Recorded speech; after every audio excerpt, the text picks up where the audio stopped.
Agriculture accounts for 80% of deforestation worldwide, contributing to mass losses of plant and animal biodiversity. Agriculture is also the leading source of pollution in many countries. Monocropping is a popular form of modern agriculture where a singular crop is grown on the same large area of land every year. This leads to decreased biodiversity in the area, leaches the soil of nutrients, and increases pesticide and water usage.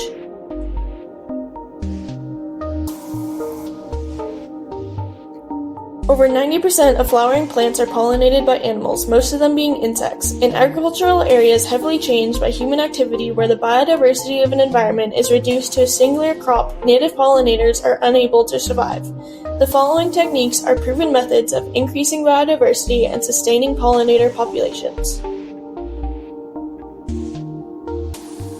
The utilization of shade trees is an agroforestry technique intended to increase biodiversity. In a study published by the International Journal of Biodiversity Science, Ecosystem Services and Management, authors looked at the effect of implementing shade trees in monocropped fields.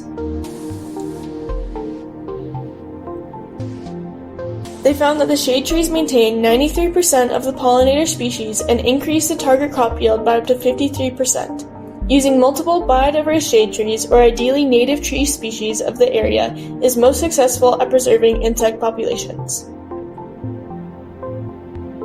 Companion cropping is a practice where target crops are planted with plants intended to attract pollinators and other beneficial insects in order to increase yield.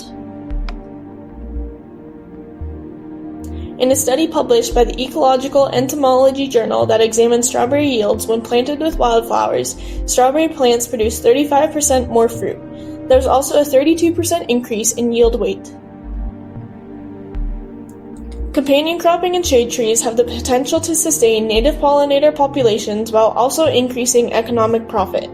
Many sustainable agricultural practices that are beneficial to the environment are also beneficial to the farmer.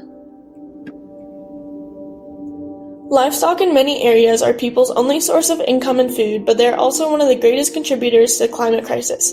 Globally, there are over 1.5 billion cows being raised for food, which release 3 billion tons of carbon dioxide each year. The complete phasing out of cattle would be the ultimate solution, but until then, there are other options to decrease the footprint of these livestock.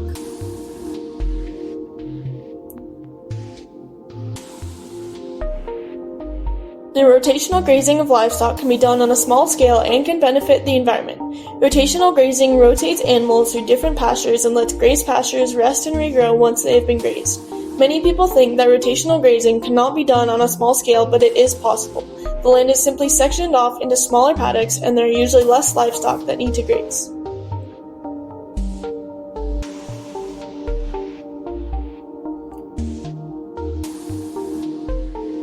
Rotational grazing is done to mimic the way wild animals graze. This form of grazing helps to sequester carbon in the soil. Using the rotational grazing method, when cows rotate through paddocks, they churn up the soil and mix it with their manure. This then acts as a natural fertilizer for the grass and helps it to regrow without using industrial fertilizers.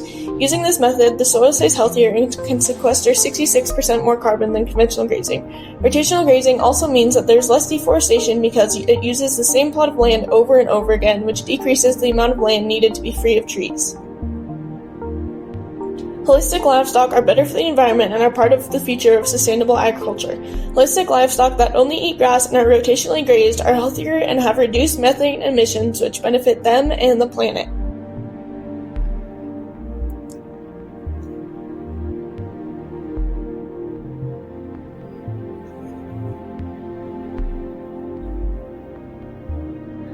Another problem of traditional agriculture is unsustainable water use. Agricultural irrigation makes up 1/3 of the total water withdrawn in the U.S. daily.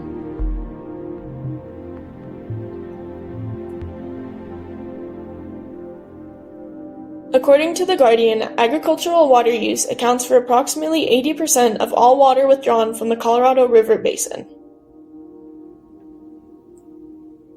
The Colorado River is declining rapidly due to climate change. Unsustainable water use due to irrigation could decline the water supply even more. Excessive agricultural water use impacts the ecosystem, accessible and clean water supply, local communities, and individuals by depleting the groundwater resources and causing droughts.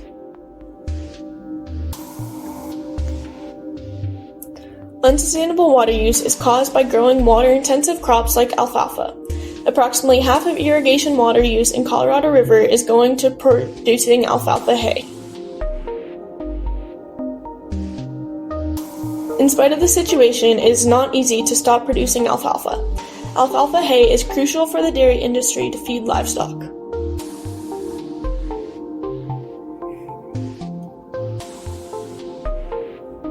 Alfalfa exports have been increasing by 196,100 metric tons in the last 2 years. Alfalfa has been a significant part of the world's food supply chain.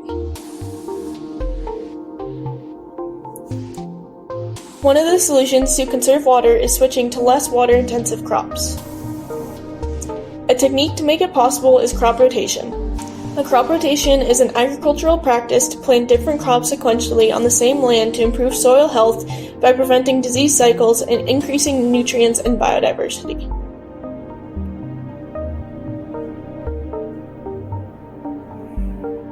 Stephen Hawk, a farmer in the Imperial Valley, decided to employ a crop rotation. He cut down the production of alfalfa and increased the production of vegetables like lettuce, carrots, and sugar beets. As a result, not only could he conserve water, but he could benefit from diverse revenue streams and healthier soil. Another solution is a transition to sustainable diets. If we consume less water-intensive foods such as beef, avocados, and almonds, we can contribute to the transition to growing less water-consuming crops and conserving water.